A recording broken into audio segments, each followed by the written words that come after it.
All right, good evening, everyone. I'd like to call this Village Board meeting to order on Monday, October 16th, 2023, and ask you if you would all please rise and join the Village Board in the Pledge of Allegiance. I pledge allegiance to the flag of the United States of America and to the republic for which it stands, one nation, under God, indivisible, with liberty and justice for all. Would the clerk please call the roll? Trustee Bertucci? Here. Tinaglia? Trustee Schwingbeck? Here. Trustee Grasse? Here. Trustee Shirley? Trustee Baldino? Here. Trustee Dunnington? Trustee LaBedz? Here. President Hayes? Here. The first item on the agenda is the approval of minutes, and we have two sets to approve tonight. The first is from our Committee of the Whole meeting from October 2nd, 2023. Any changes or passes? If not, is there a I motion move to approve the Committee of the Whole minutes from October 2nd, 2023. Second. Motion by Trustee Grasse, second by Trustee LaBedz. Any further questions or comments from the board or the audience? Seeing none, all those in favor say aye. Aye. Aye. Any opposed? And next, we have the Village Board meeting minutes from that same evening. Any changes or passes? If not, is there a motion? Move approval of the village board meeting from October 2nd, 2023. Second. Motion by Trustee Schwingbeck, second by Trustee Baldino. Anything from the board or the audience? Seeing none, all those in favor say aye. Aye. Any opposed? Next, we move on to the approval of the accounts payable, and I call in Trustee Bertucci. I'll move approval of the accounts payable warrant register for the check date 10/15/2023 in the amount of $3,812,428.79. Second. Motion by Trustee Bertucci, second by Trustee LaBedz. Any questions or comments from the board or the audience? Seeing none, roll call. Trustee Bertucci? Yes. Trustee LaBedz? Yes. Trustee Schwingbeck? Yes? Trustee Baldino? Yes. Trustee Grasse? Yes. President Hayes? Yes. Well, next under recognitions and presentations, we do have a very special presentation tonight that we do on an annual basis. And tonight it's the presentation of the 2023 Disability Employment Award to Jerry's Cafe by the Commission for Citizens with Disabilities. Tonight we join the Arlington Heights Commission for Citizens with Disabilities in celebrating National Disability Employment Awareness Month. Held annually in October, National Disability Employment Awareness Month is a time to celebrate the many contributions of America's workers with disabilities and the importance of policies to ensure that all Americans who want to work can work. The U.S. Department of Labor's Office of Disability Employment Policy was pleased to announce this year's theme, Advancing Access and Equity. This theme celebrates the contributions of America's workers with disabilities, past and present, and showcases supportive, inclusive employment policies and practices, and recognizes the important role people with disabilities play in a diverse and inclusive American workforce. The Village's Commission for Citizens with Disabilities is charged with promoting the issues and concerns of citizens with disabilities. This includes the promotion of employment opportunities for people with disabilities. October's designation as Disability Employment Awareness Month provides the Commission the opportunity to honor and acknowledge Arlington Heights businesses known for employing employees or individuals with disabilities. The Commission encourages all Arlington Heights employers to recruit and hire qualified workers with disabilities. This year, we recognize Jerry's Cafe for being a part of the equity equation and valuing employees with disabilities. Opened just in July this past summer, Jerry's Cafe has already left a lasting impression on the Arlington Heights community. The mission of Jerry's Cafe is to operate a community destination offering craft food and beverages prepared and served by employees with intellectual and developmental disabilities. Their team of 2 managers, 6 crew members, and 45 teammates embody the spirit of this award. Jerry's Cafe celebrates and embraces all people's abilities and is truly a welcoming place. 2023 marks the 15th year that the commission has hosted the Disability Employment Awareness Award. Jerry's Cafe received 27 nominations, which is the most nominations any award winner has received in the history of the award. Jerry's Cafe was the clear choice for this year's award, and we honor the work that they are doing in the field of supportive employment for persons with disabilities. Now, I would like to invite Cheryl Letwatt, Chair of the Commission for the Citizens with Disabilities, to say a few words regarding this year's award. Cheryl, welcome. Thank you. Thank you, Mayor Hayes. On behalf of the Commission for Citizens with Disabilities, I'd like to thank Mayor Hayes and the Board of Trustees for recognizing the importance of this award presentation this evening. We are thrilled to be providing this award to Jerry's Cafe. In promoting the employment of people with disabilities, it is events like this that bring the issue to the forefront. Workers with disabilities are a valued resource to many employers. Jerry's Cafe works to support individuals with disabilities to ensure they experience workplace success, and we appreciate and value their contribution. Now I'd like to invite Natalie and Amy to come forward, if you would.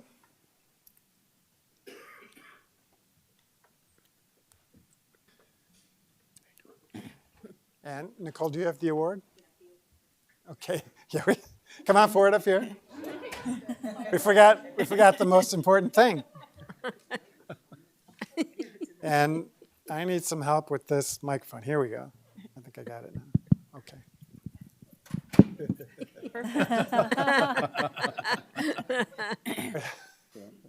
Here you go, Troy. Thanks, Troy. All right. Well, again, on behalf of a very grateful community, we want to thank Jerry's Cafe for all that you are doing, and I know you're going to do in the years ahead for individuals with disabilities. And so we can't thank you enough for your involvement in our community, and I know your partnership with us going forward. And so I would like to present both Amy and Natalie with this very special award. So please, on behalf of a grateful community.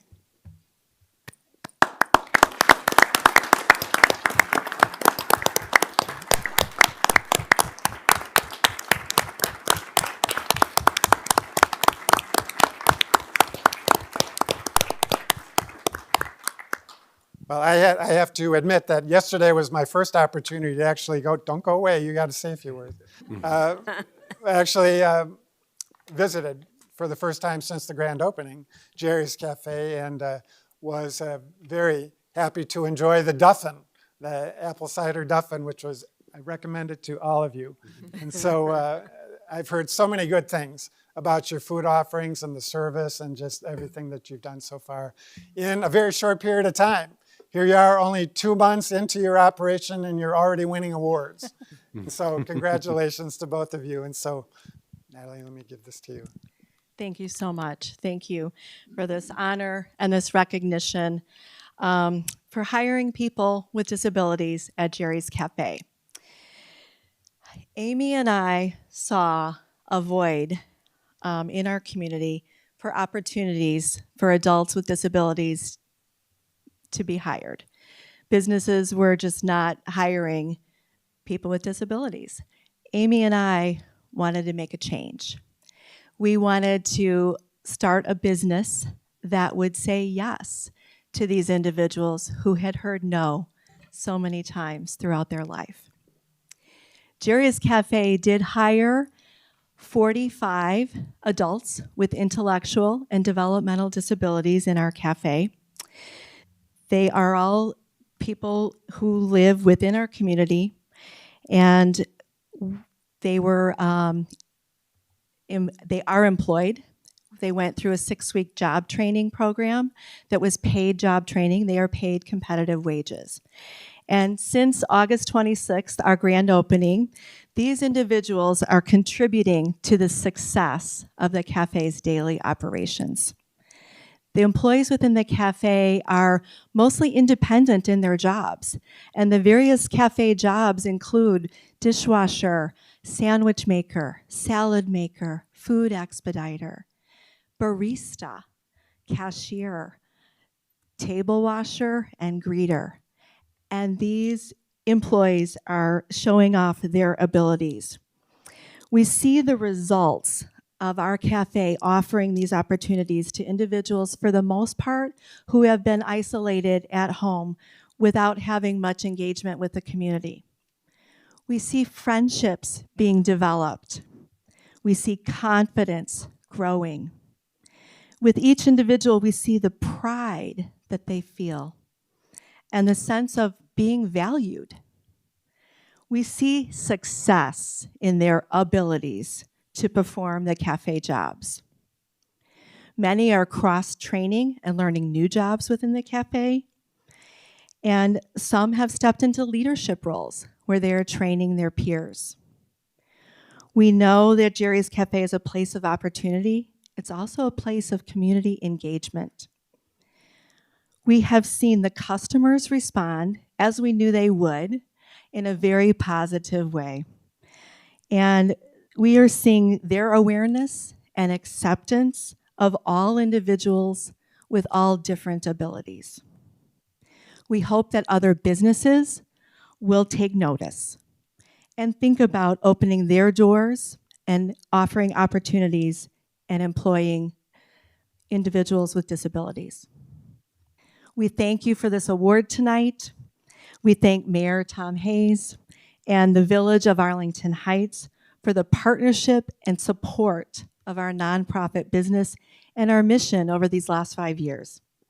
And we hope you will all come into Jerry's Cafe and have a cup of joy. Amy?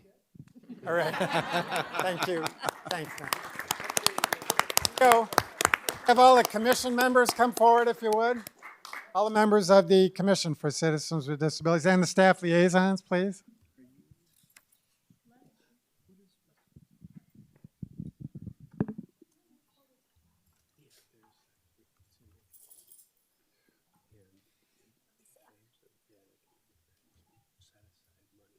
You guys come on in. Come in here. All right, come over here. Come on over.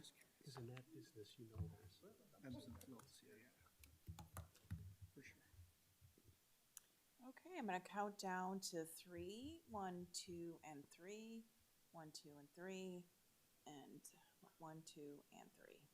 Very good, thank you so much. All right. Thanks again to also to our commission and our staff liaison for all the hard work that you do. Thank you. Thanks.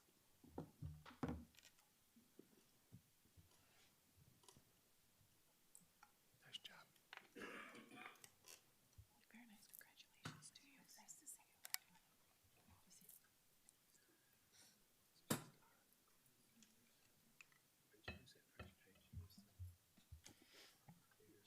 You're certainly welcome to stay for the rest of our meeting, but this was a good opportunity to make a quick exit. Thank you all for joining us tonight. All right, we will then move on in our agenda to citizens to be heard. And do I have blue cards here for items not on the agenda? You do. There, I think, are 4. Okay, let me just make sure I haven't had a chance to Actually, look at 5. these. These are the ones at the top. Okay. First is Mark. Well, I do have a number of blue cards. Let me just remind everybody that under Citizens to be Heard, we do provide an opportunity to address the board on items not on the agenda. And we just try to put a reasonable time limit on it. So it is a 3-minute time limit. And we'd ask you would try to observe that as much as possible. So the first individual is Martin Bauer.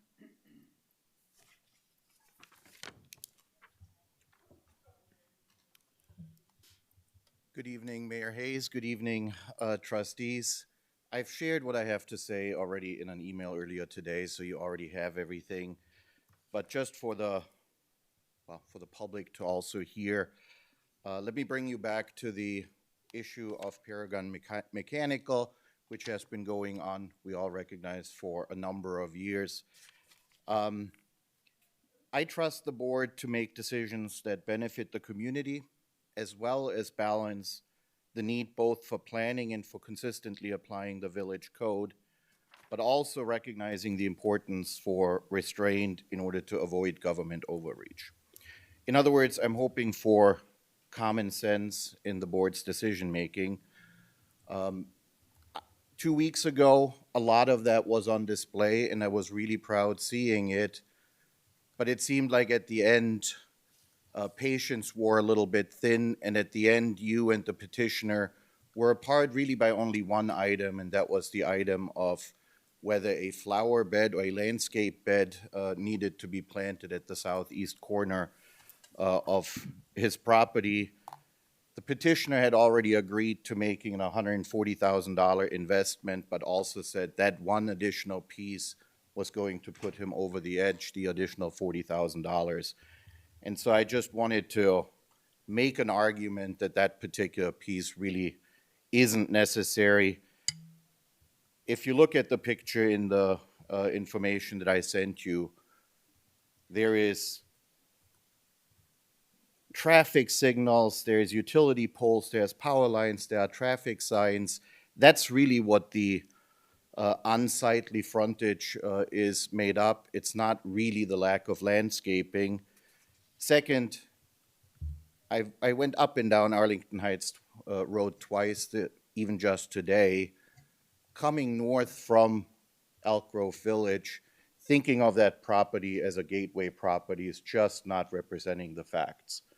It cannot even be seen until you're basically past it. We wouldn't want someone to crane their neck 90 degrees over to see a landscape bed with a shade tree. Similarly, unlike what was maybe misunderstood, honest mistake, the property is across the street from unincorporated Cook County.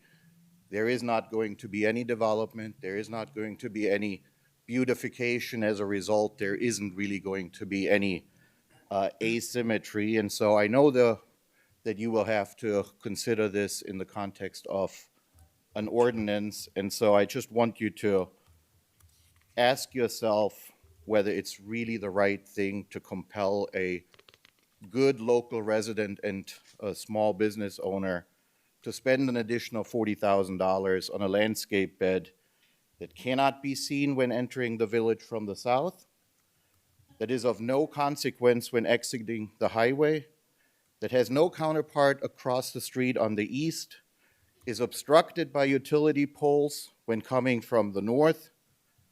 It would have light poles and street signs inside that landscape bed. And just to, for me, the icing on the top is the location of that landscape bed is right adjacent to the big sign on the overpass for the highway that says, "Welcome to Elk Grove Village." Has nothing to do with Arlington Heights. Just wanted to bring that to your attention. Thank you. Okay, thank you, Mr. Bauer. Next, I have, it looks like 4 cards relating to the Haddow property. And is there someone who would like to go first out of these 4? I've got Juliana. Is that Juliana? Okay. And my husband, Mark Sporsich, has yielded his 3 minutes in case I go over 3. Okay. I've prepared a letter that is with all of you. Some of you may know me from the community already. In 2004, my family and I made Arlington Heights our home. Over the years, we've been more than residents here.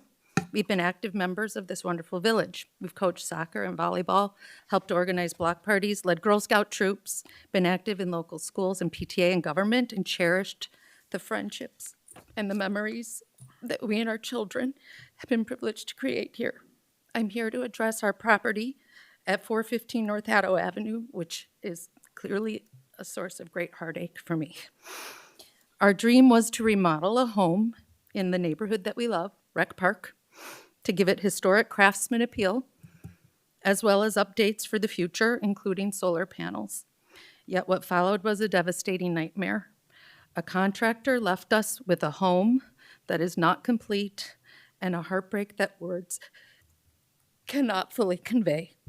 In short, due to his misleading of both us and the village, he was allowed to change the scope of our project from a 50% remodel to a home gutted to its studs due to a roof not completed for over 3 months and improper tarping and a great deal of rain.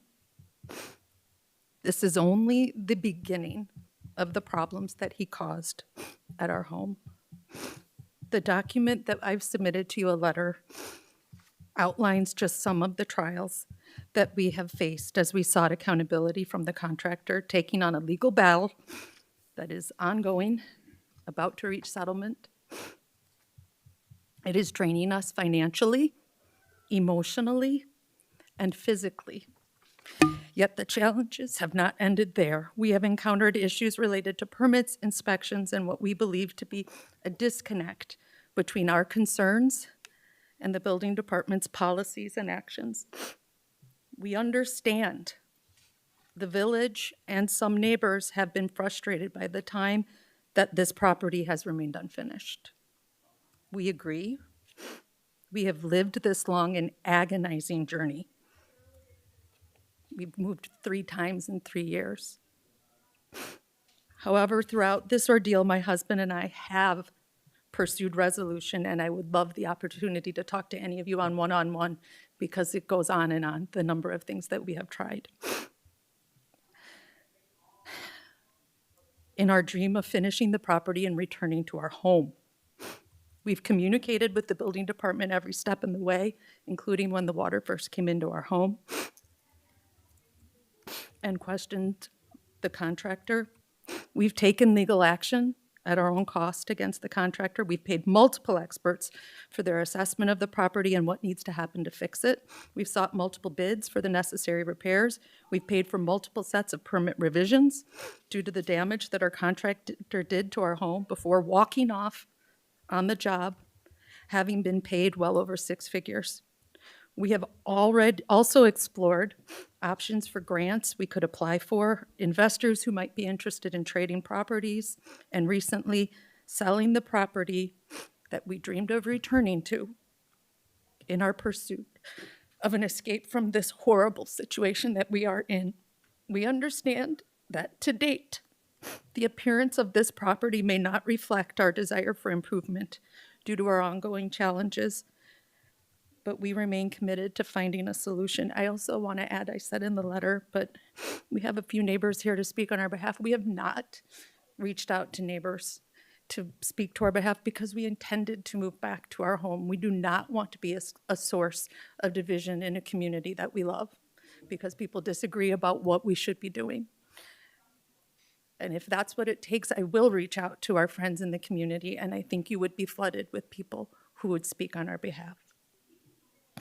We are here tonight because recently we were given notice about pending litigation, including a lien on our home and hundreds of thousands of dollars in fines that threaten to force us into bankruptcy. And it's horrifying. All because we trusted a contractor who misled both us and the village and who did not correct his mistakes. And this contractor continues to work in this village. Indeed, after paying a private investigator thousands of dollars during the pandemic, and that he successfully evaded, we were the ones who served him with a certified demand letter 9 months after he stopped working. That's how long it took just to get him, just so that we could be out of contract with this guy.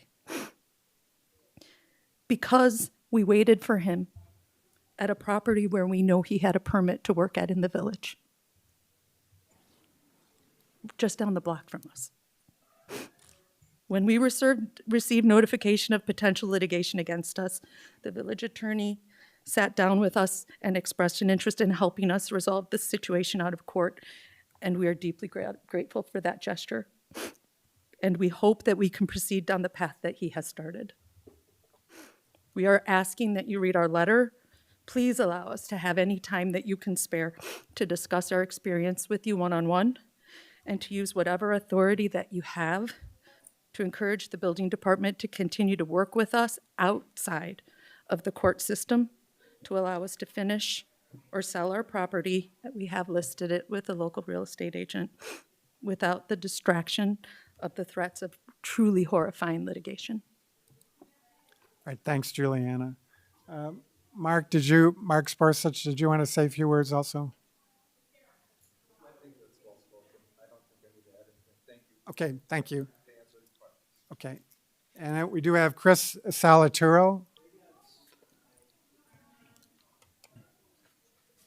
Hi, everybody. Thanks for the time to just voice some support for the Sporsages. Like them, we moved to Arlington Heights 20 years ago or so and liked it so much that when it was time to find a bigger house, we moved 4 doors around the corner to stay in the same neighborhood. And they did the same. So our kids have grown up together. They knew each other before they could walk. Our realtors thought we were crazy when we were like, well, we only want to be on this street, or this street. And they're like, what? But we love it. We love our neighborhood. We love our neighbors. And so that's why I wanted to come and support them. They're good neighbors. I started a Facebook group for our neighborhood where neighbors all share things. And I just went through the group before coming tonight. And there were a few things I wanted to let you know. There was a time, February of 2017, Mark found a little dog named Gizmo on the corner, and it was February, so it was freezing out, and the dog was shivering. He took the puppy to his house and posted to the neighborhood group. I found Gizmo. There's no address. If anybody knows who it is, he's at my place warming up. Mark warned the neighbors about down power lines during one of the big storms in 2015. Fremont and Douglas, there's down power lines, be careful. Mark put out gnomes next to the house while it was under construction as a way of just having something whimsical and fun that like people walking by could laugh at. And he posted little like messages with the gnomes. He built a snow bar during one of the huge snowstorms and invited all the neighbors in the neighborhood, come on by, have a drink at the snow bar.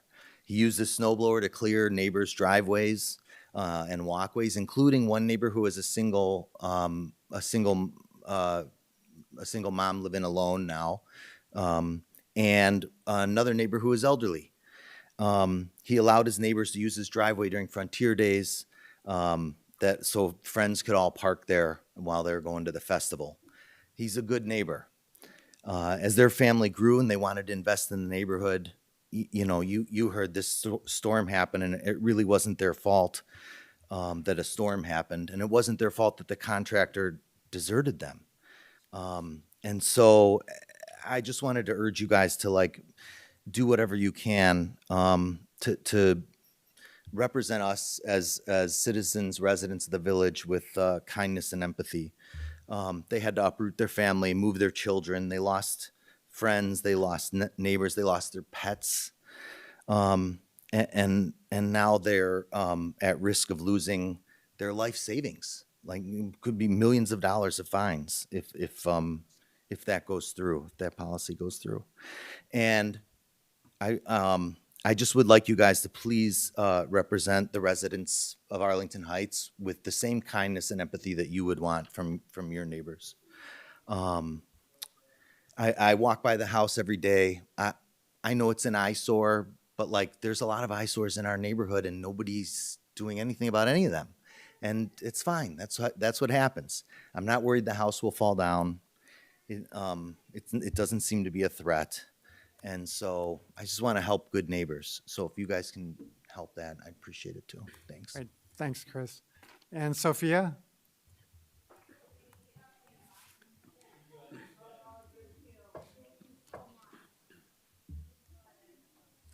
Hi. I'm Chris's wife, and I just wanted to emphasize, lived in the neighborhood for 20 years. I'm a business owner in Arlington Heights, and I just wanted to emphasize that these people were victimized, and I just feel like it's over and over again. None of this was their fault, and I want to make sure everyone knows that there's a few vocal neighbors who have brought this, I think, to be a larger issue that it needs to be.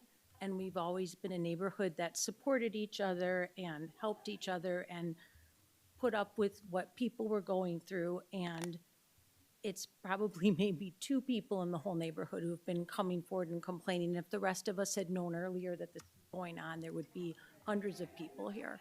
So just to emphasize, if there's anything we can do as a neighborhood to help them with you, we would really appreciate it. Okay. Thanks, Sophia. All right, well, let me just say that the village board has been briefed on the situation here at this address, and so we are aware of it, and I know that the staff is actively working on the situation with you, as you indicated, and so very much appreciate the efforts that the staff is doing to try to help in this regard. And so we haven't seen this letter before, and so rest assured that we will all read the letter, and then we'll go from there. So thank you for being here tonight. Yeah. All right, no problem. No problem. Thanks for being here tonight. All right, are there any other members of the audience who wish to address the board on items not on the agenda? All right, seeing none then, we would close the citizens to be heard portion of the agenda and move on to old business. We do have one item to report out tonight. That's the report of the Committee of the Whole meeting of October 10th, 2023 regarding the Metropolis Theater request for restricted contribution funds. Mr. Ecklos. Thank you, Mayor. At the October 10th Committee of the Whole meeting, we had a discussion at length on this issue, but I think as you all know, since 2015, there was a retooling of the Metropolis Theater and its finances and its board of directors. And since that time, we have worked very closely with them. They've been very transparent with their finances with the village, and they've been operating under a plan that was developed jointly at that time. And generally, this period has been marked by a period of financial success for the theater. Like theaters throughout the country, the pandemic threw them for a loop, and they've been trying various things to kind of help themselves, keep going in the trajectory that they had initiated a few years ago. And they've sought grants. They're now undertaking a new campaign to strengthen their future going forward. One of the things that we did back in 2015 is we established a restricted contribution reserve balance. And this is something that the village established for the theater to help them weather unforeseen challenges, things like unforeseen major capital expenses, which is it's been used for when things like HVAC unit would break or something like that, but also for unexpected downturns in the economy. And this was what this reserve was set up for, and it's not something that the theater can access without village board approval. And so back on last Monday, they made a pitch, as you all know, for wanting to access that as part of a larger campaign that they're going to be engaging in, as I mentioned, to help strengthen their future financially. And they're requesting to access $200,000 of that account. After going through their finances and after discussing it with them, staff is recommending that we approve that withdrawal from that account. That's what it was set up for. And as it was discussed at the meeting on Monday the 10th, it was unanimously recommended by the Committee of the Whole to proceed with that as well. So with that, we're happy to answer any questions the board may have. Right. We did have a motion coming out of that meeting, right? We did. And so I can't remember who made the motion. Trustee Baldino, do you want to make that motion now? Sure. I would like to move now, excuse me, as I did last Tuesday, that the Village Board of Trustees authorize the release of the requested reserve funds to the Metropolis Theater in the amount of $200,000. Is there a second? Second. All right, motion by Trustee Baldino, seconded by Trustee Grasse. Any questions or comments from the board? We did have a very lengthy discussion at our meeting on October 10th, and talking about the long history of the Metropolis Performing Arts Center in Arlington Heights and the benefits that it is given to our community, and I know are going to continue to give to our community in the years ahead. And so I'm very much in support of this motion. Let me just turn to the audience. I do have one blue card from members of the audience, and that's Keith Moons. Mr. Moons?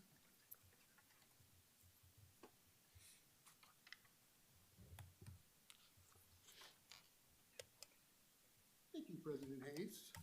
I have a visual aid tonight for you. It is a very big check, very big check. It's made out for $200,000, and it's to the upper income levels of our town here that have high discretionary income above the median income line for $200,000, asking the memo line why, from our taxpayers. This was, and I'll put this, There's no need to put it anywhere, Mr. Moons. Randy, can you go take that? We don't need to have that there. It's been shown. So thank you again, President Hayes. Please accept this big check for $200,000 so that the folks with high discretionary income that are way above the median income line can enjoy their Metropolis Theater play toy at public expense. First, though, I think a public service announcement may be in order. If there is anyone here, I think, tonight planning to comment on this topic, either in favor or opposed to, this decision was already made at the Committee of the Whole last Tuesday to advance another $200,000 to the Metropolis. So please note that any recommendation from the previous Committee of the Whole is automatically rubber stamped at the next board meeting, as we see tonight.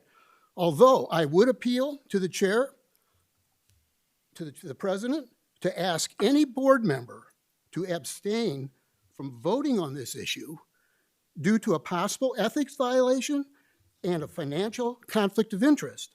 This too, if any board member is either a theater donor, patron, member, or has any other direct personal or pecuniary interest that could derive any financial gain by voting to pass this $200,000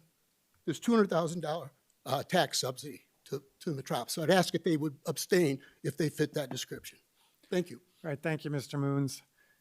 Let me just say in very brief response to what you said about upper income individuals. I mean, we heard testimony from Brendan about how he's made efforts to keep the ticket prices reasonable. I think $45 is very reasonable and something that all individuals here in the village of Arlington Heights can afford to pay for high-quality shows within our community. And so we thank the staff and the board at the Metropolis for their efforts in keeping their ticket prices reasonable.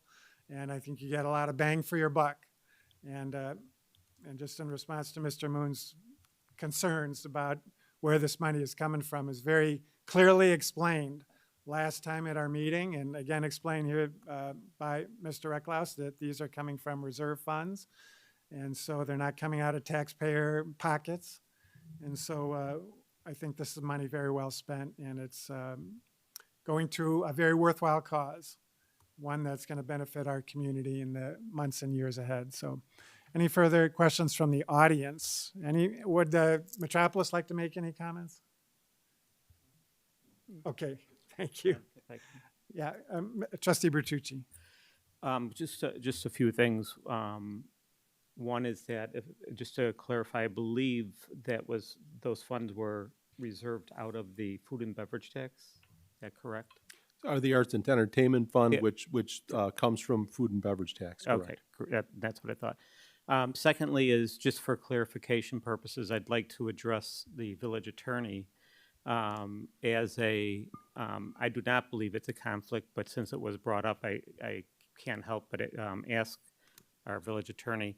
I am a donor from day one, long before I was ever on the village board for Metropolis, sponsor, a marquee member, and a past board member.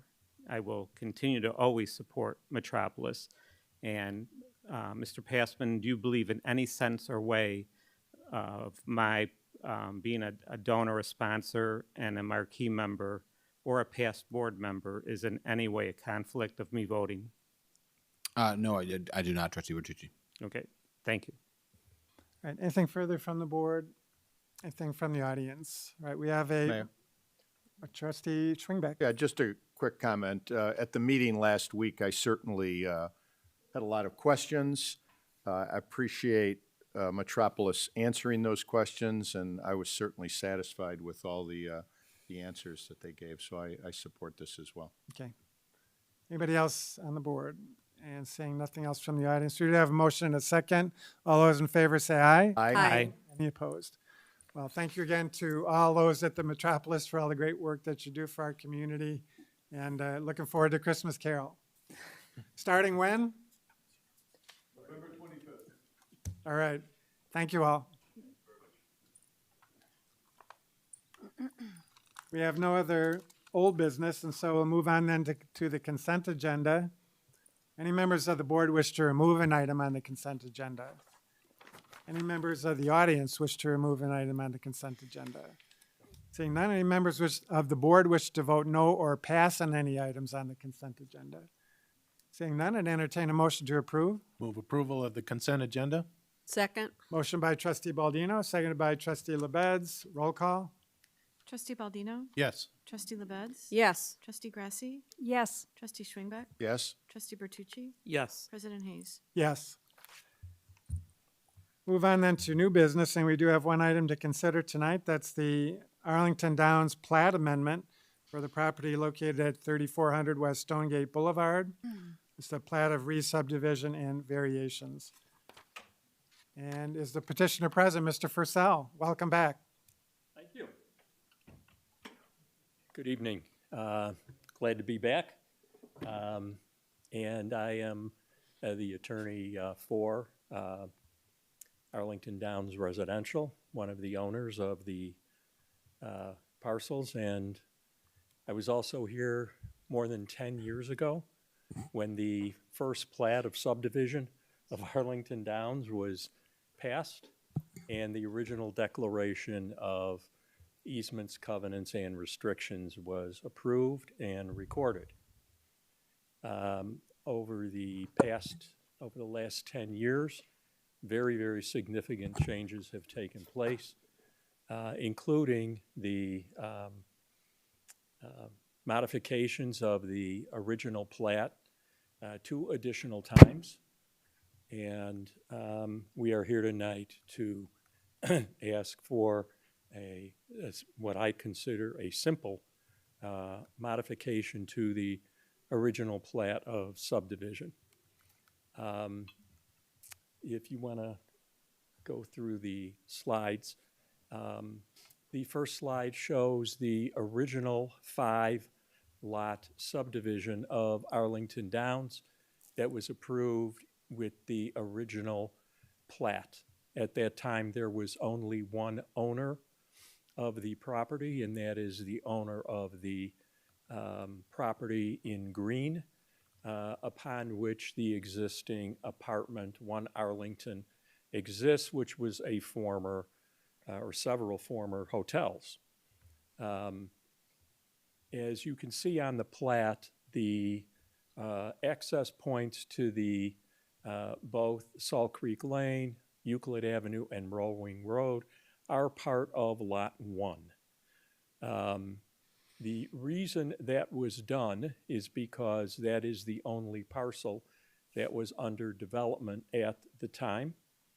And there was concern about the other lots being able to pay a proportionate share or take responsibility for the maintenance, upkeep, and repair of the road, of the access point. Let me point out that at that time and continuing to today, the village has not shown an interest in making those public roads. And so they are private and the responsibility of the various lot owners of Arlington Downs to maintain and repair. Seeing as the single lot owner of Lot 1 was there and able to maintain them, it was suggested that we not create a separate association at that time and convey the roads because there were to have the other lots participate when they were going to be sold off was suspect. And it was agreed at the time that we would, of course, leave the roadways under the jurisdiction, the obligation, and the care of the Lot 1 owner, who has, in fact, to this day, been responsible for the maintenance, repair, and upkeep of the roadways. Of course, the other lots over the period of years have been sold, if you can go to the next slide, and subdivided. As we sit here today, through the various amendments to the plat, one in 2015, one in 2018, Lot 1 still today stands as it did, with the exception of the division of the First Ascent property, which is now Lot 2A, and it also includes Lot it's 2A1 and 2A2. As we sit here tonight, both of those are still part of Lot 2A. Lot 3 and 5 were reconfigured to make lots 3A and 5A, and Lot 4 was reconfigured to, in fact, Lot 4A was reconfigured to create Lot 4B and 4C.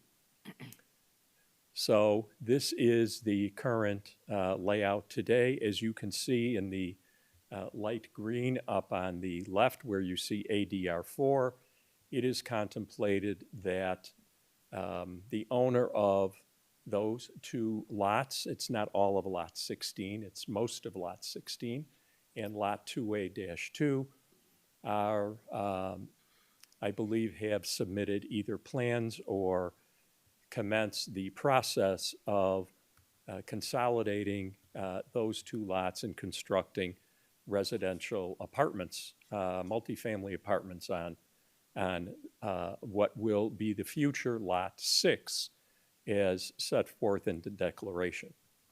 Now, let me point out that Lot 16 is currently not a part of the plat of Arlington Downs, although it was included in the 2018 ordinance as approval for multifamily combined with Lot 2A-2. Today, there are 7 owners owning 8 lots, and there is a potential that there could be more lot splits within Lot 4C if that owner were to sell off or want to subdivide further portions of Lot 4C, which is the retail or commercial portion. If you go to the next slide, please. So the proposed Arlington Downs 4 plat, which is why we are here tonight, simply takes the roadway out of Lot 1, what is currently Lot 1A, and it creates Outlot 1C, which is the road. It creates Outlot 1B, which is the existing, not outlot, but Lot 1B, which includes the existing tower, the land behind it, as well as the underground parking, as you can see on the top left, also in green, which would remain part of Lot 1B. There is also a very small Lot 1D. If you could, do you have a pointer on that, Charles? Right there. So what we are asking today is to separate subdivide Lot 1B into Outlot 1C, 1B, and 1D, instead of all remaining part of Lot 1A. This has no impact on the other lots other than Lot 1A as it relates to taking or giving land away in any way, shape, or form. The parking garage, as you can see on the top, is under part of the roadway, and so therefore the subdivision is a vertical, part of it is a vertical subdivision. Below 739.5 feet city datum is the underground garage, and above it to the surface is the roadway that is crosshatched in blue, as you can see on the plat. Orange are the existing access points. Those do not change. No proposed for a change, but they are pointed out to show you where the access points remain to both Rollwing Euclid as well as Salt Creek Lane.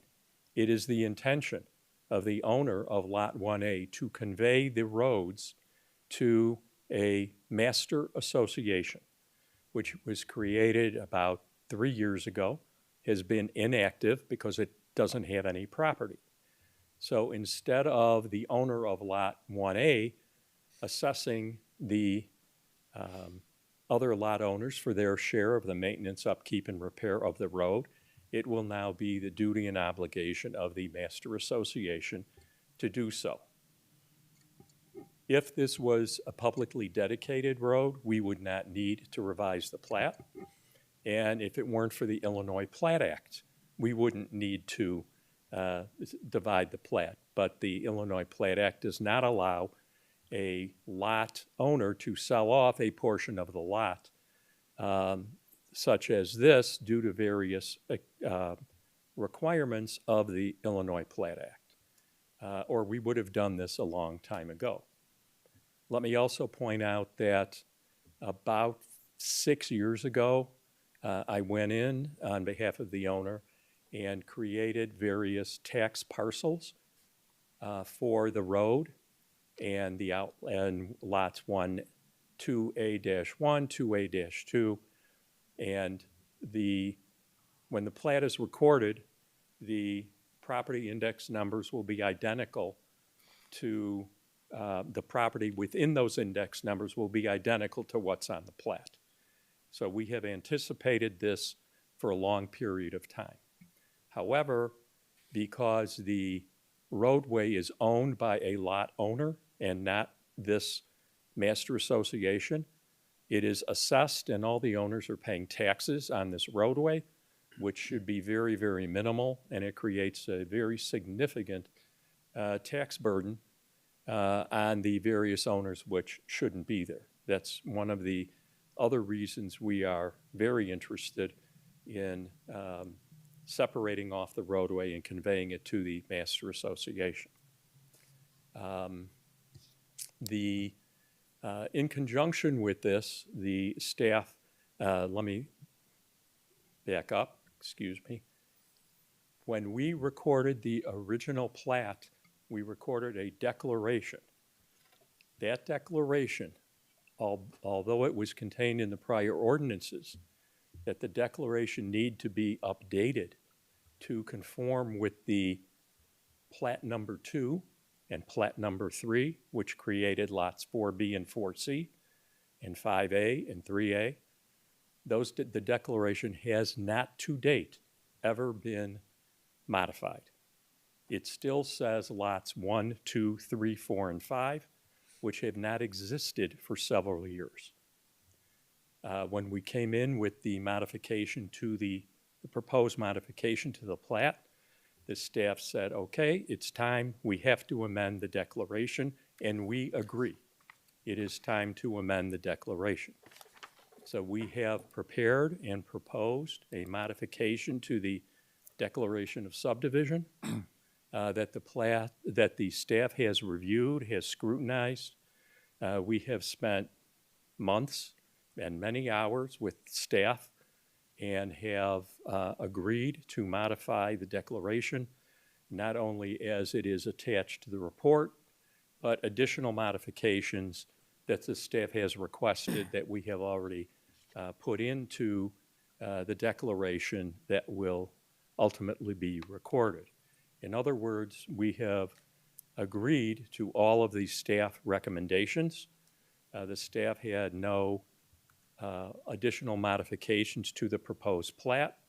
So what we are here for tonight is requesting approval of the plat as well as the declaration as will be modified to conform to the staff recommendations in the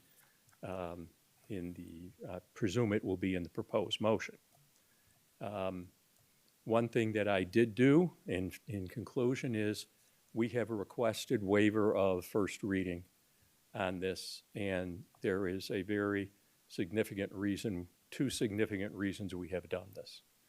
The first, and I know the board has a policy of not waiving first reading, subject to exceptions, and I believe we fall into what would be considered an exception.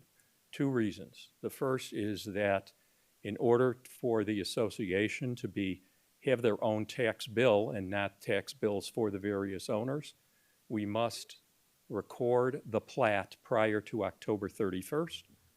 And if we are not, if we do not waive the first reading, the plat will not be approved until your next board meeting, November 6th, which would not allow us the opportunity to record the plat before the deadline, which means another year of taxes which these lot owners shouldn't have to pay.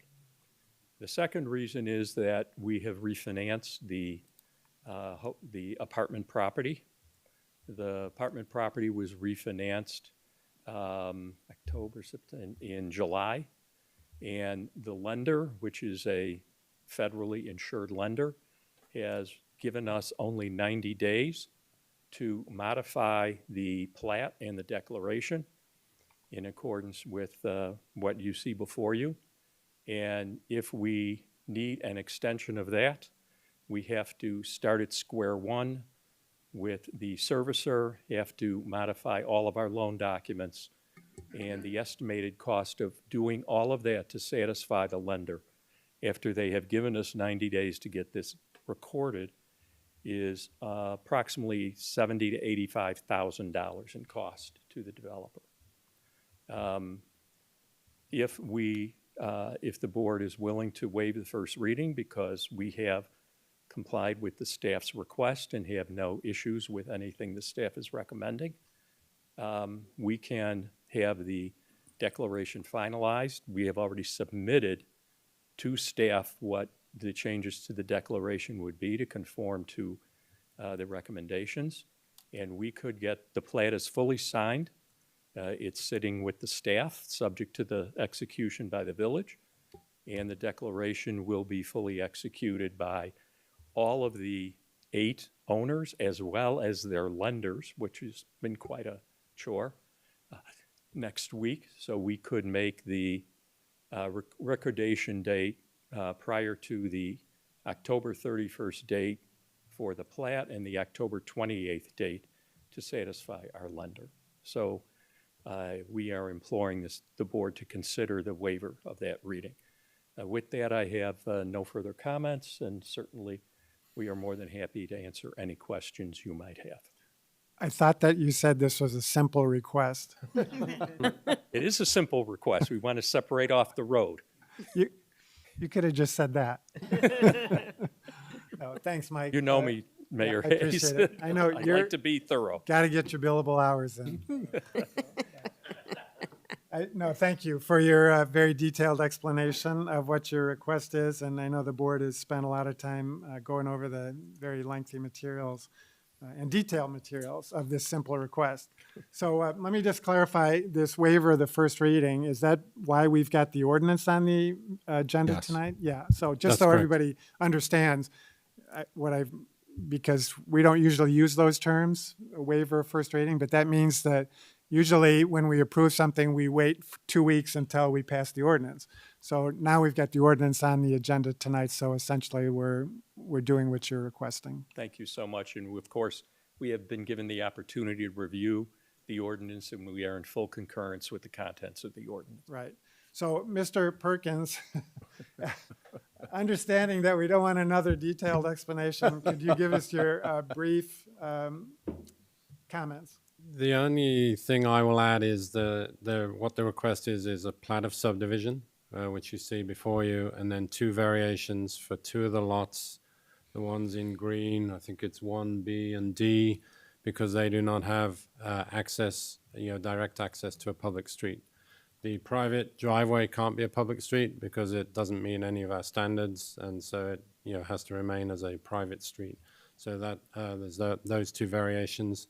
The conditions that were included in the recommendation are just changes that staff had recommended and the Plan Commission concurred to the declaration of covenants that covers the entire property and all the properties to make sure that that declaration complies with all the conditions of the ordinances over the years since 2012. So this was first approved in 2012, one plan unit development, one developer. One property owner. Now there's 8 property owners, and so different conditions apply to different lots. And so we wanted to make sure that that declaration of covenant going forward that gets recorded addresses who's responsible for those different pieces of the plan unit development ordinance.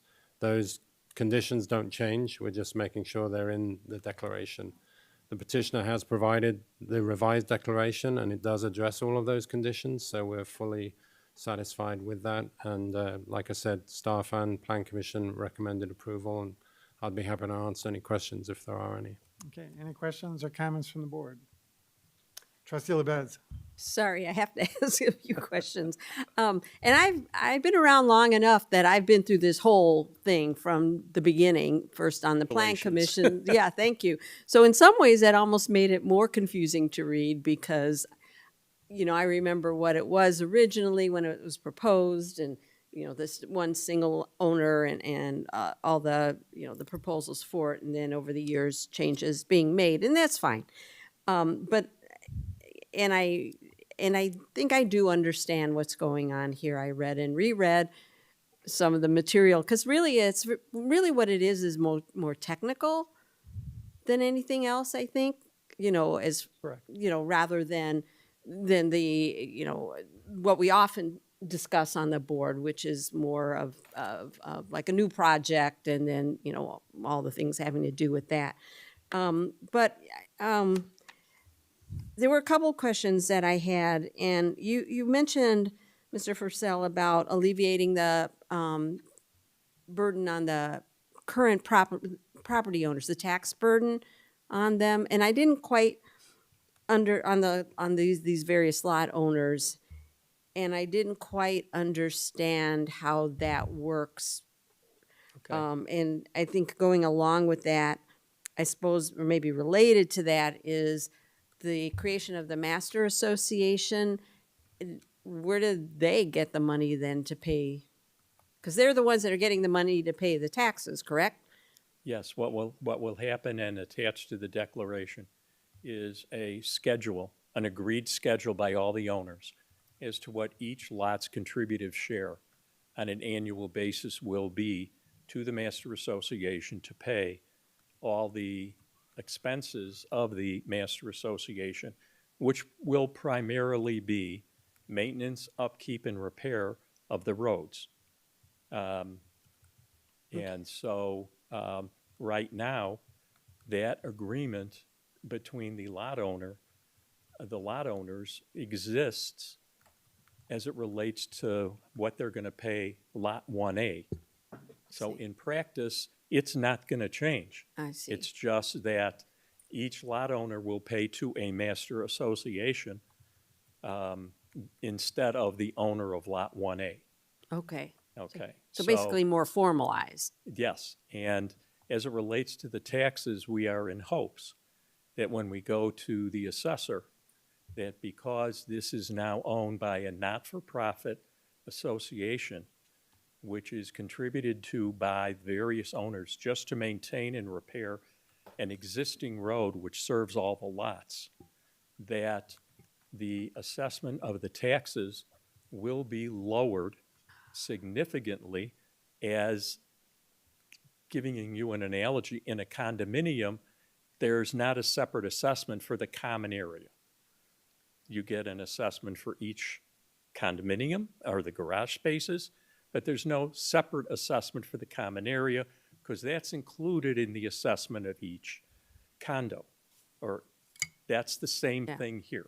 Yeah, okay. And we are in hopes that we will be able to significantly reduce the taxes on the road since they're not owned by a private party anymore, but now owned by a not-for-profit. Okay. That was the part that I didn't I So- didn't pick up on, so I understand now. We may not be successful, but we think we should be. It's worth a try, right? It sure is. The other thing was that there was a lot of discussion about was, and perhaps Mr. Perkins will speak to that, is that right turn lane and the status of that as part of the discussion.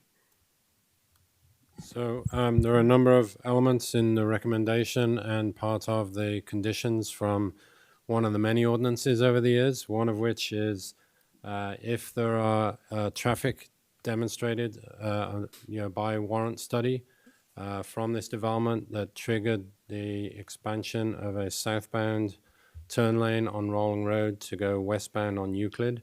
That is in Rolling Meadows, and that was part of the whole conversation with the city of Rolling Meadows early on, that this development would pay for design, pay for that improvement, as well as the studies to demonstrate, whether it was needed. In some of the subsequent amendments after 2012, that was delayed because some of the project wasn't fully built out. On one of the sites in the original proposal was a 12-story residential building. That's no longer part of the plan, so the traffic volume has come down a bit. But Rolling Meadows has still asked that that be part of the requirement, and that is still part of the PUD. So we have asked that to be included in the declaration, explaining that if and when the warrant studies illustrate that there's a demand or need for that southbound right turn lane, that in this particular case, all of the property owners would contribute towards that improvement because they're all generating traffic that would go to that improvement. If when the last building is built, whenever that may be, and then subsequent to that, there is a demand for a traffic signal, there could be other development in the area, then this development would only pay their proportionate share. So the volume of traffic coming from this site would contribute to the demand for that southbound right turn lane. Okay, and then it would be a traffic study that would determine what percentage of Correct. of Would use volume or typical, something. Yeah. traffic engineering standards. Okay, thank you. I'm supportive of this. I just had those problem. questions. That's Thanks. why we're here. Okay. Any other questions or comments from the board? We do have one blue card. That's Joellen Charlton. There she is. Joellen. Joellen is the Assistant Director of Public Works Department in Rolling Meadows, so welcome. Thank you, Mayor and members of the Board of Trustees. I am the Assistant Director for Rolling Meadows. I've been part of this process, thanks to Sam and his staff for advising us through the Planning and Zoning Commission, which I attended. One thing that hasn't been explained too much is that the Rowling Road right-of-way is within our jurisdiction, and the original covenants did address how those improvements were to be made. And so when those covenants were being amended, we were asked to take a look at that and provide comments. The comments were incorporated into the recommendation through the Planning and Zoning Commission, and those now have been incorporated into your report. And as the attorney has represented, they are acceptable of those. So I really don't have any other comments unless you had questions or decided to change. I just wanted to make sure our interests were heard and followed through in your approval of the ordinances. Okay. So Great. thank you. Thanks for being here tonight. Thank you. Yeah. Anybody else in the audience? Seeing none, I think an appropriate motion would be to concur with the Plan Commission recommendation. You can do that, Mayor, although as previously noted, you do have the ordinance that formally and finally grants the approval on your next agenda item. So there's no technical need to take action here unless you'd like to do that for consistency with, normally, as you mentioned, when you have this in two separate meetings, you'll have a vote the first time, then finalize the second. So it's really in your discretion. Right. Well, we do have the ordinance, so let's just take a motion to, if there's a consensus, to approve the ordinance.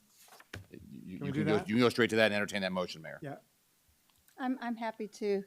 I move to approve the Arlington Downs Plat Amendment, 3400 West Stonegate Boulevard, PC number 23-009, plat of re-subdivision and variations as presented and discussed. Second. This is the ordinance. Yeah. Is that right? Yeah. Just to make sure that we're voting on the ordinance. Correct. Okay. Motion by trustee Grassi. Who made the second? Trustee LaBedz. Further questions or comments on the ordinance? Anybody in the audience? Roll call?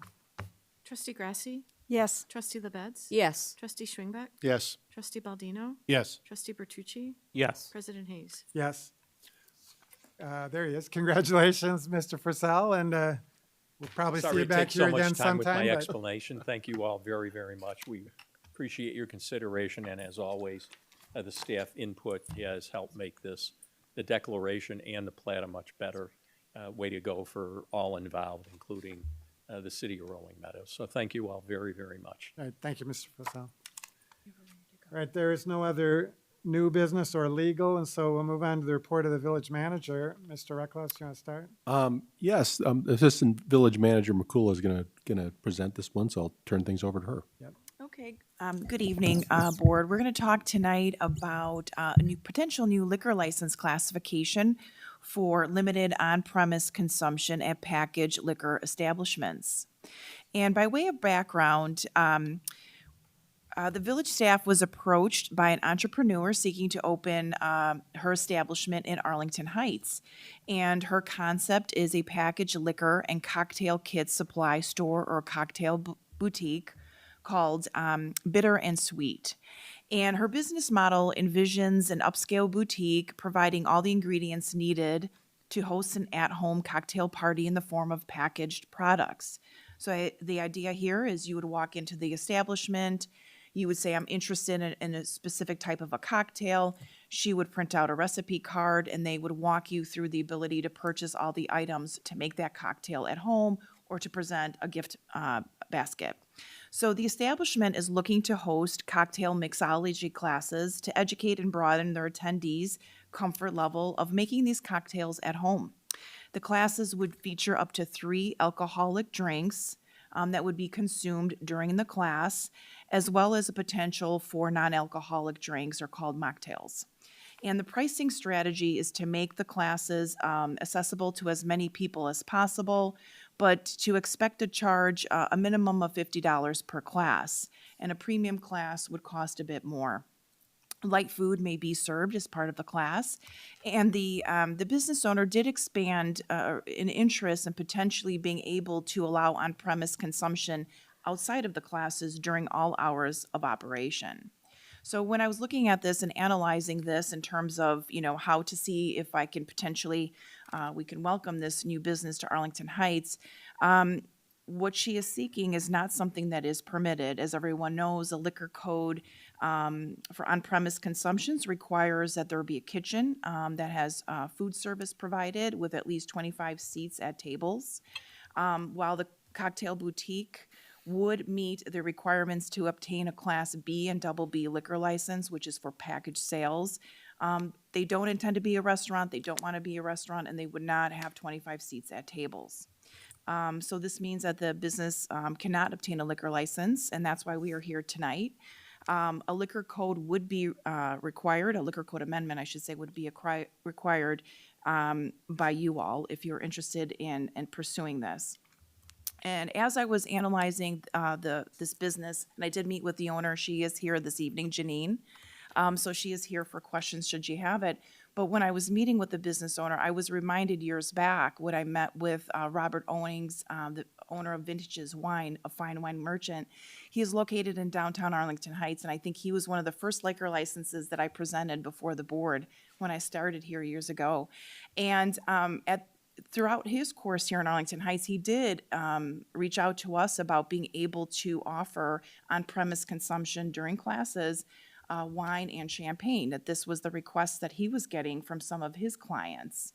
And at that time, we said you could be have food for sale. He didn't want to be a restaurant, wasn't planning on having 25 seats at tables and so forth. So he has not been able to offer this to the patrons, and this is what they're asking of him. So as part of the analysis, I thought, well, let me reach out to him and ask his feedback. And so, he indicated that from his perspective, there's limited tasting portions that can be offered to somebody. So when you're doing that, the economics typically don't work out to open full bottles of wine for a few people that can have limited samplings. The same concept would also apply to a cocktail boutique, opening up all the cocktails needed to make a cocktail drink, to only offer samplings. So, and then Mr. Owings also shared that as a small business, he would gain other benefits from being able to offer or being able to have on-premise consumption. Better pricing and better wine selections are some of the things that he said would make his business more profitable. And Robert is here this evening as well, should you have questions. So, in terms of liquor code amendments, the board has made some adjustments over the past few years, and this is just highlighting some of the things that we've been able to do and being able to expand business offerings as well as being able to introduce new businesses to Arlington Heights. So just recently, the board did approve a catering liquor license for standalone caterer and also a supplemental catering license for an existing restaurant. We modified the liquor Sunday hours for liquor sales on Sundays to be earlier. The board created a cosmetic liquor license for salon. And then we also did the hotel liquor license for in-room sales consumptions. You also may recall we did a coffee shop liquor license for limited hours of operation and beer and wine sales only. And we also did a brewery liquor license. So in looking at this, if the staff is supportive of creating a new liquor license classification. So it could be a new liquor license standalone. It could be a supplemental liquor license for Class B and Double B licenses. We believe that Arlington Heights is seen as a desirable place to open a business. People are looking for experience-based options to do things, to make it more fun, to be immersed in something extra. And we know that these types of concepts are very popular for weddings, for anniversaries, people just wanting to get out and be educated in the area of wine and cocktails and so forth. So we do have the opportunity to welcome some new business concepts and also expand business offerings for existing liquor license holders. So when you look at this list before you, there are a couple things that we can look at. We can be creative, and based upon the board's feedback tonight, we can take some of these into consideration in terms of creating a new license or creating a supplemental liquor license. Some of those would include that if we were going to permit this, the on-premise alcohol consumption would only take part as part of a class. It would be a ticketed class. The number of alcoholic drinks could be limited to up to 3. The number of classes an individual can attend or would attend is 1 per day. We could limit the length of the classes, at least an hour, or we could also restrict the business hours of when this could take place. Classes would have to be taught by a Bassett certified instructor. Light food, appetizers may be available during all classes. We would look at the ticket price of the classes to make sure that it's above a certain dollar amount. And where appropriate, maybe the classes, if they were going to occur, they would need to occur in a semi-private space that is defined as separate from regular shopping spaces. And the reason that I highlight that is if you look at the list of our current Class B and Double B liquor licenses, just as a reminder, that includes Osco Drugs, it includes Walgreens, it includes smaller liquor stores, bigger liquor stores, it includes Mariano's, the grocery stores, and also includes Target. So we have to be aware that potentially, while this may not be a part of an existing business owner's operations, they may be interested in seeking something like this and changing their business offerings down the road. So in terms of next steps, we are looking to hear back from the board as to whether or not there is consensus to modify the liquor code, to create a new liquor code or a supplemental code to allow limited on-premise consumption for establishments that provide packaged sales of alcoholic beverages.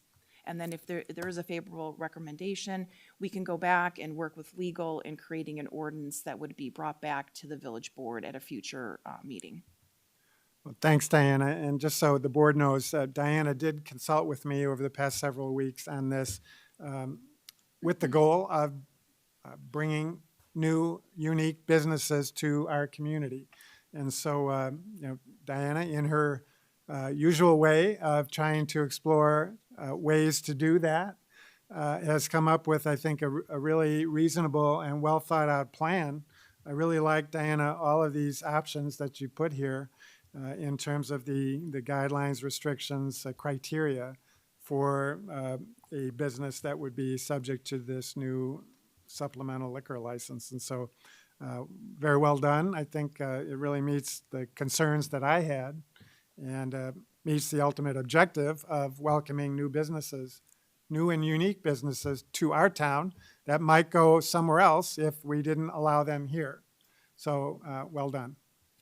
Trustee Baldino. Thank you, Mayor. And let me first say that I agree with everything that you said about in regards to the bullet points that you have up here, encouraging those unique businesses and allowing them the opportunity to bring their business flavor to Arlington Heights is a good thing, and I have no problem with the bullet points. My concern, my question, comes in the agenda item in here, and you touched on it briefly. There's a bunch of other Class B licenses and BB licenses out there that include convenience stores and Walgreens and this list here. And so the bullet items that you've listed here say they're teaching a class, and it's held in a semi-private space, and there's potential for light food to be served. A convenience store isn't going to be able to do that. And so how do we reconcile the other types of businesses that might want to pursue this amended liquor license, this amended class, but may not fall under the bullet points that you've got listed here that seem to be well thought out and encouraging? So, Trustee Baldino, I can respond to that. So I have thought about that. And so there's a couple ways to address that if we're going to be creative here. And one of them is you can create a new supplemental license. It can be for Class B and Double B because that is the primary offering that you have for the new business concept as well as the existing, right? We also have vintages, fine wines. He does have a Class B liquor license. So for him, it is desirable to have this as an option. So we are talking about only allowing this during a class period. So this is an educational session that would take place a minimum of an hour. So let's say while Walgreens or convenience store doesn't offer this now, potentially that could be part of their business offerings. It may never be. But so if I walked into Mariano's does have liquor licenses in other cities. But if they were going to offer something like this, one thought would be to require that it is in a sectioned off area that is different from just a regular patron that's walking through, and that is part of a class environment. So if they meet the bullet point list here of being a class, minimum of an hour, the dollar value, limited food, up to 3, that I think, is either going to fit in somebody's business plan or not. The other thing it could be is that no more, it can't go later than like at 10 p.m., something like that. You can regulate the hours as well. So this is just something that I wanted to tee up, is that we can be creative depending on what the feedback is from the board tonight. Well, like I said, and I did speak with with Hart Passman, our attorney, as well, and he has some thoughts. Well, yeah, I don't. Go ahead. The other thing, what Ms. McCullough said is exactly right, and that speaks to one of the two options that she's presented tonight, which is having a supplemental license. The alternative is a new liquor license classification, and we have broad authority to decide what our license classifications are here in the village and to define them as the board sees fit. So we could attempt, if it's the board's desire, to craft a new license category and write it in a way that is clearly limited to a business like this one, and that it would not be available for what we think of generally, and not pejorative at all, but just as a packaged liquor store. You also have the further ability to limit the number of licenses that would be available, whether through a supplemental or through a new classification. So, just by way of example, if the board saw fit, you could create a new license category, drafted very carefully to match the business that proposed this idea, and limit the number of licenses to 1. You have all those authorities if you choose to use them in that fashion. Sure. And I guess to summarize my concern, I'm thinking of other instances where I've walked into the local grocery store and somebody is out offering tastings of whatever make they're trying to, and there's no food, you just walk up and they start handing stuff out. That's my concern. I don't think that that's what we're trying to go for here, and I don't think that that's particularly what we want to see. And so when I see the list of the Class B and B, the license holders that are potentially here, those are the thoughts that I'm having in my head of just handing stuff out and not it just right out in the open, and it's not in a private area. There's no food. There's, I don't think anybody's standing there counting how many drinks they hand out either. So, like I said, supportive of what you've got in the bullet here. I would be supportive of, a new classification or however you decide to, present that to the board. But I would be very interested in limiting how broad this new liquor license is applied. Did that make sense? Okay, thank you. Mr. Schwingbeck. Thank you, Mayor. Diana, on your bullet point down there with this particular establishment, you say light food and appetizers must be available. Are we talking about they have to have it there, or just like some of our other couple of establishments where if they wanted to, they could order it in? What are you trying to say there? That they've got to serve food with those classes? It could be either. So it's really at the will of the board and the desire of the board, because, neither of these neither of the owners that are here tonight want to be in the restaurant business. Right. So even, having a charcuterie tray or something, some of them just indicated just crackers, cheese, something, pretzels, and that's it. So if the board wanted to add something further, that would be, something we'd want to hear from. Because we have a couple of establishments that I can think of that don't serve food. So we have one that has a special liquor license in the downtown. The rest of them all are restaurants, and a few of them are restaurants with packaged liquor stores. So they were approved with having a menu and having the food available for purchase. If that's not happening, I would have to follow up on that. But all the other establishments that offer on-premise consumption have to meet the definition of a restaurant. A similar one that the board recently approved was Porky's. They didn't have the 25 seats minimum. Right. And they went ahead and went through a remodel and were able to put that in. What if, and if we're going to modify this now to include perhaps this establishment, what if at some point somebody wanted to put in, you talk about vintages with their wine selection and maybe doing wine tastings for people that want to purchase that product, but they really don't want to buy it until they can try it. And if they like the wine, then they'll buy a bottle or a half a case or whatever. Are they allowed to do that now? So Vintages currently has a Class T for tastings, and he is here this evening if you want to hear directly from him. Yeah, I'm just wondering if we're going to modify it, could they open up like a tasting room?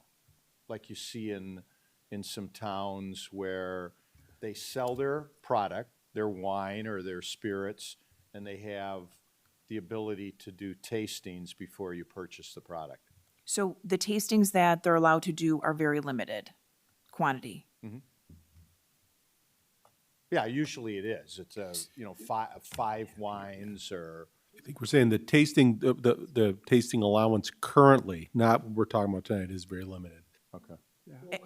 Mr. Owings, you have to come to the. I'm sorry. Otherwise, it doesn't get recorded. Yeah, like what, Mr. Mr. Owens, Owings, what can you actually do in Vintages right now? Yeah, sure. The state law allows me to provide up to 1 ounce of 3 different wines. Okay. So it's, I mean, it's enough to give people an idea of whether they'd like to purchase that specific product or not. Do you mind if I riff on that a little bit, or do you have other questions? No, that was, So to explain what we're looking for, the requests that we get from customers, our customers, by the way, are overwhelmingly female. So that's what most of the examples are going to sound like. I might have a group of women, one of whom wants to announce to her friends that they're going to be her maids of honor.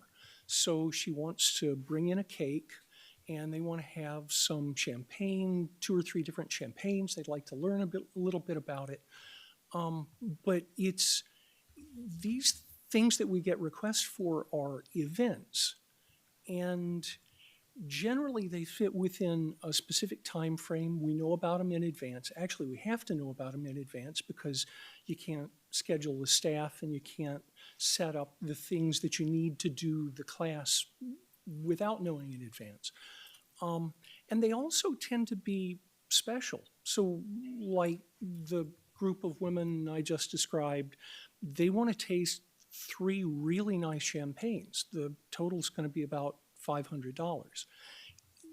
From the tasting license that I've got and the law of the state, each of them for their $100, 500 divided by 5, each of them is going to get 3 1-ounce tastes of champagne.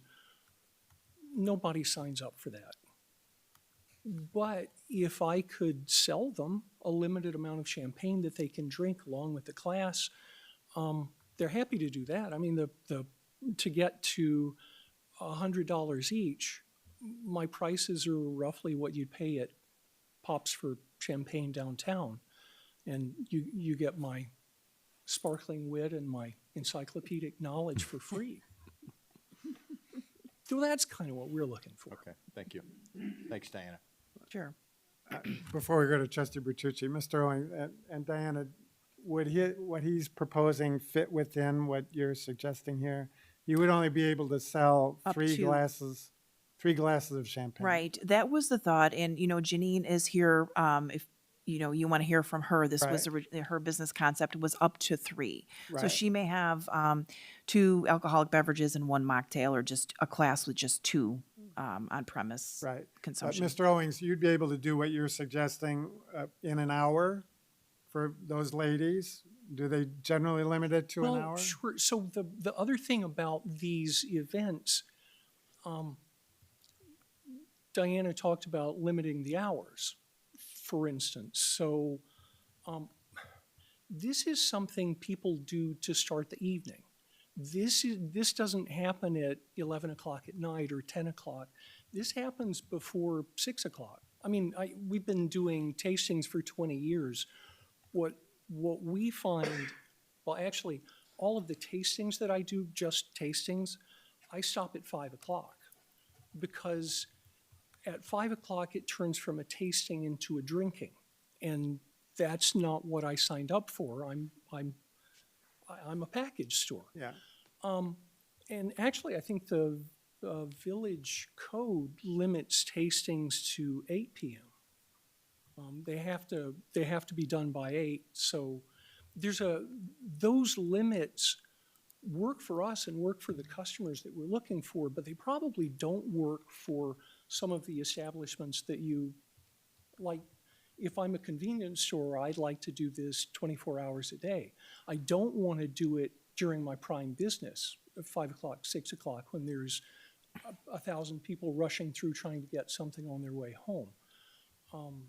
But for us, it works as a perfect adjunct to our business, because it gets people in to try new things in a way that works for them financially.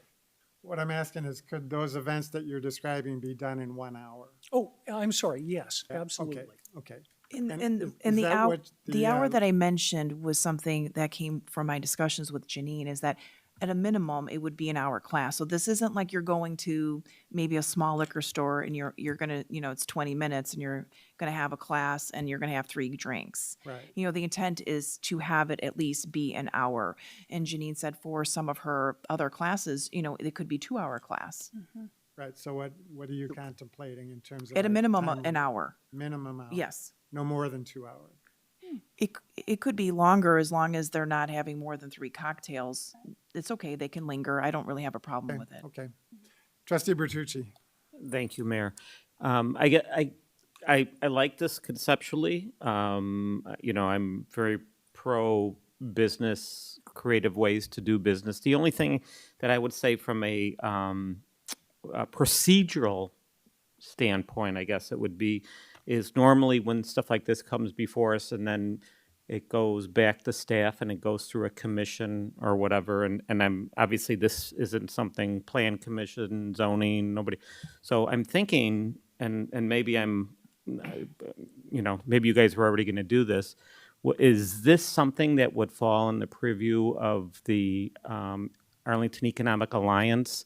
Because certainly, when we look at things and it comes back to us, we look at staff's recommendation, we look at a commission recommendation, we certainly look at what the petitioner is saying and what the residents are saying, but I think it would be nice to run this through something like the Economic Alliance where they can give a little perspective on their small business knowledge that they might have. But we're not, I just want to make sure that we're doing something like that. Yeah, Mr. Eklund? Trustee Bertucci, we haven't typically, when we've made liquor changes, necessarily run it by the Economic Alliance. I know, and Assistant Manager McCullough can correct me if I'm wrong, I think there's a little bit of there's a timing issue somewhat with this business in this particular instance. But certainly at the end of the day, we can send it to whatever commissioner, put it under anyone's consideration that the board wishes. Okay, so when do we use, because this is something that has always frustrated me, when do we use the Arlington Economic Alliance? And, because we could get them to meet probably, in a short period of time, but when do we use or will we use Arlington Economic Alliance?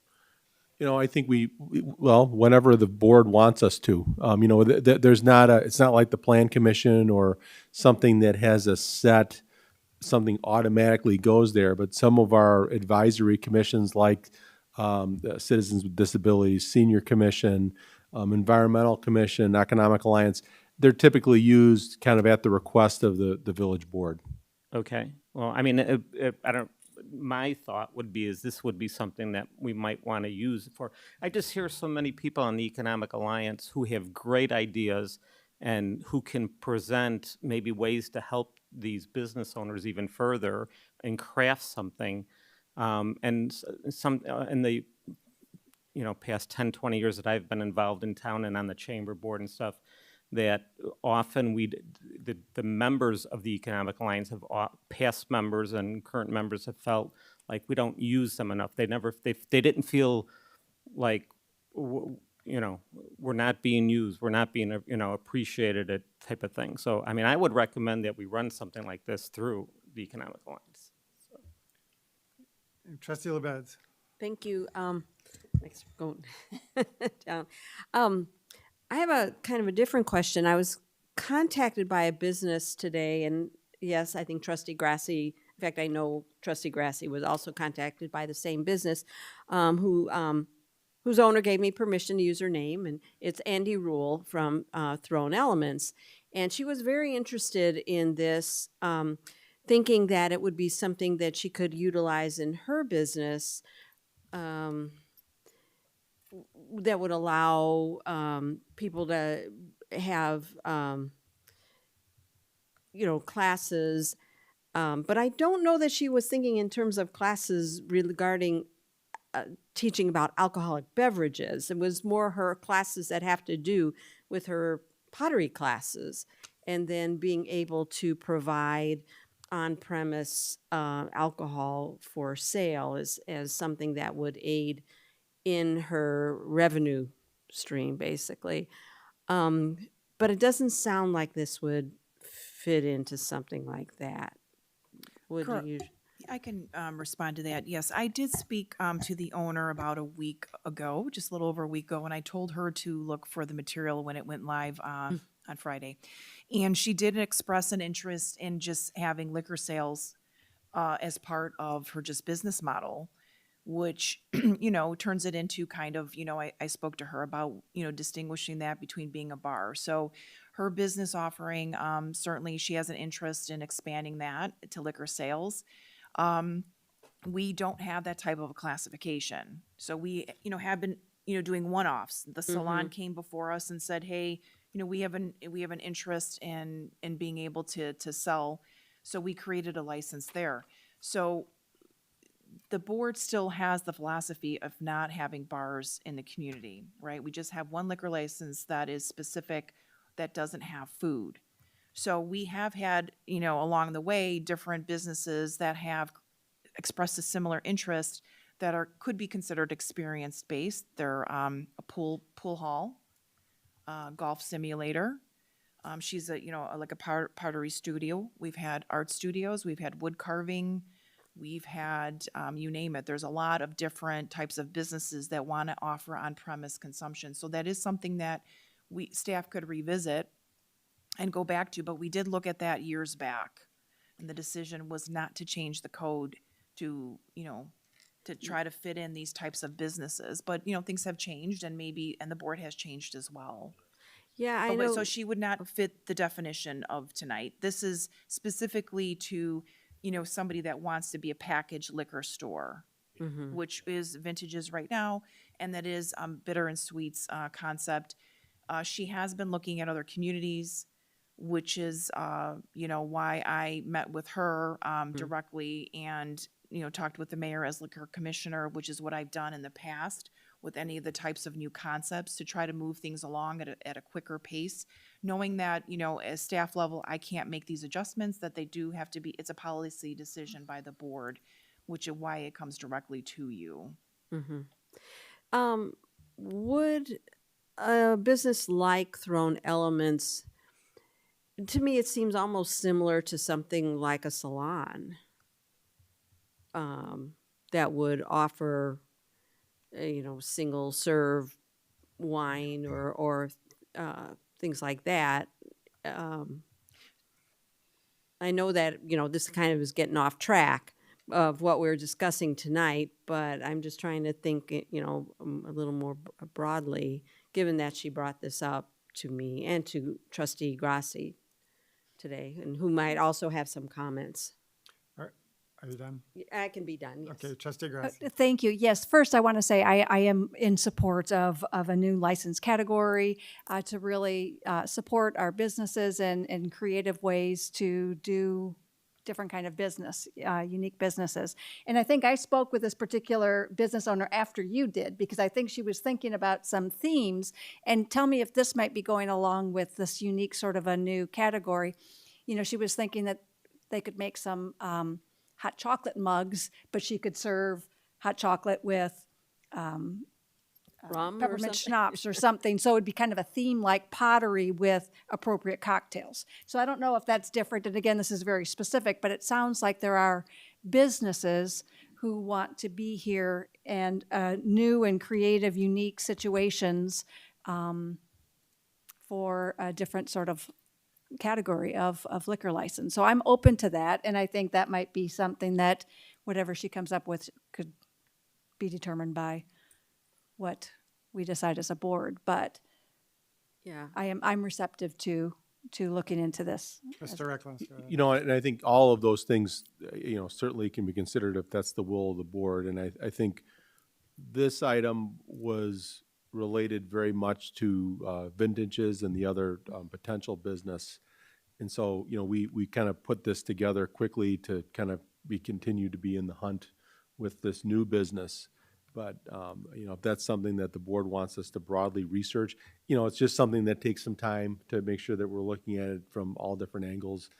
Businesses, and again, correct me if I'm wrong, but I mean, businesses like Bottles and Bottega or Thrown Elements theoretically could have, like Bottles and Bottega does now, you could have, bring your own, where if it's a private party, someone can bring a bottle of wine or schnapps or whatever and serve it to their guests. So there's nothing prohibiting that under the code now. It's just the sale of it. And I think if we were, one of the things that we've been doing, and it's fine, it's working out, but it is, it causes some staff time, is whenever a business, a new concept comes forward, we kind of research the legality of a new element. And it's just something that takes some time. We can't, it takes more than a couple of days to turn that around. But so, what I guess from a staff perspective, we'd suggest not necessarily bundling this item for time's sake with those other items, but if the board wants us to research other types of businesses, we can do whatever the board wants. May I just finish my comments? Sure, go ahead. I would just like to say, I think it's wonderful. We have two businesses who are really receptive to a unique way of looking at our liquor license. So I am in support of that, and then going further with whatever businesses may come forward with requests later. Trustee LaBedz. And I would say I would definitely agree with that because I am supportive of the proposal that's before us right now. So, and I certainly know, just having shopped at Vintages, Robert or other staff member, if I go in and say, I want such and such, or I want a price point, or I wanted something, he teaches me about stuff. So this would just make it a lot more formal. But I would agree with not holding anything up with this to broaden the discussion of liquor licenses. Okay. I do like the option of BYOB in situations like thrown elements, pottery. I think that would be more appropriate in my mind. I don't think that Andy is particularly looking to expand her revenue sources through the sale of alcohol, but I could be wrong. And there's nothing, again, correct me if I'm wrong, I don't believe there's anything preventing them from doing that today. She's currently doing BYOB as some of the other establishments are, because years back, we decided not to regulate BYOB. Right. Okay, I want to give Janine an opportunity to say a few words because she's the one who started all this. So, just give us your full name if you would again. My name is Janine Durbin. I am a longtime resident of Arlington Heights. Now I live in Palatine. But during COVID, my partner and I spent a lot of time mixing cocktails, and one of our friends said, hey, why don't you guys make a business out of this? So since June, with Diana's help, we've really developed the concept, and it really is a brick and mortar store to come and buy everything you need to host a really memorable and fun at-home cocktail party. We're really trying to reinvigorate the idea of staying at home, celebrating with friends and family at home. And we love the space. We're looking at 157 Evergreen, which is north of the tracks. Easy parking, not involved in the al fresco, but we're hoping that's okay. So we're really excited. Thank you so much, and thank you, board. What time frame do you envision for these classes? Is it 1 hour, 2 hours max, or what? Well, the ones that we've gone to are 2 hours, and it really depends on how many cocktails we plan on serving. As Diana mentioned, if we plan on serving 3, we anticipate a longer time. It just takes more time to go through the history and the ingredients and explain the cocktails. We do want to have some classes that are only 2 cocktails because those would be priced a little bit cheaper and more accessible to those of all economic classes. We also love the idea of partnering with other Arlington Heights restaurants to bring in food. Say we're doing a Cinco de Mayo class, why can't we partner with Mago and they can get some co-marketing out of it, revenue generating for them, brand awareness. So yeah, 1 to 2 hours, 2 to 3 cocktails with appropriate food. Okay, thanks. Thank you. Anybody else in the audience wish to address this item? Any other comments from the board? Diana, do you have enough direction and perhaps Mr. Passman to draft Yes, something? I do. This is the list that we generated. If it looks good to the board, we can try to put something together in an ordinance form and present it at an upcoming board meeting. Okay. is there any, the only question I do want to ask is about the light food and appetizers, because Janine, as we spoke, they're not really interested in preparing food, right? Then you have different food requirements. So if it's up to does the board want to have requirement of I would food? prefer at least to have something available. So what would you contemplate if we required that?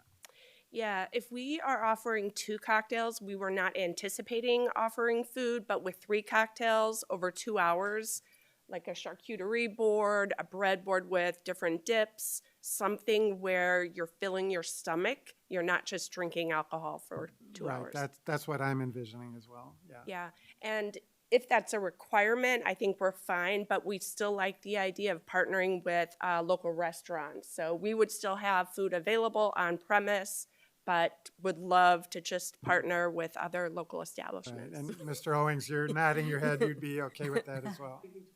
Yeah.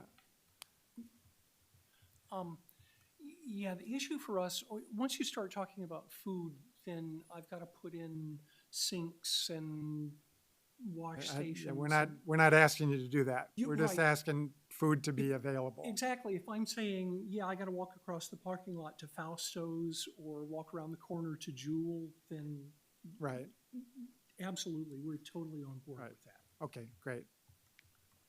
All right. Thank you, I have Now, direction. the other issue was whether or not it's a separate license or a supplemental license. Yes, so, we talked about the Class B and Double B, and so, think about, there's a Target, right? Target has a liquor license for bottle sales, so if they wanted to do this, would the board be okay with that? And if they were to do this, I would think that they would have to have classes in a private area. So the liquor stores that we have, like a Binny's, you have some small liquor stores, certainly they're already established as a liquor store, right? Or a liquor establishment. So, but you do have grocery stores, you have Walgreens, you have Jewel, you have grocery stores, so just wanted to get feedback from the board on those. Mr. Passman, any recommendation? I think Ms. McCullough set it out properly. If I heard correctly, and I don't want to misunderstand, but that allowing all these businesses to possibly do this seemed to be a bridge too far. And that the goal was, I'm seeing nodding heads, to attempt to create a new liquor license and clarify that this is not meant for your off-premises liquor seller, but for a unique type of business, as we heard tonight. Seems like the better way to go. That's, I would say, just for the record, I see a lot of nodding heads up and down, so Okay. I think that's what Okay. we'll work on with staff. Okay. Well, Any further direction that you need from us? thank you, no, not this evening. All right. Anything else from the board? All right, thank you. Nice job, Diana. Thank you. And Randy, anything else from the village manager? I'd just like to wish you all a happy Boss's Day. Well, your recommendation is coming up, so Figured it doesn't hurt. your evaluation. Anything else from the board under petitions and communications? If not, I'd entertain a motion to adjourn. So moved. Second. By trustee Baldino, seconded by trustee Schwingbeck. All those in favor say aye. Aye. Thank you all for joining us tonight.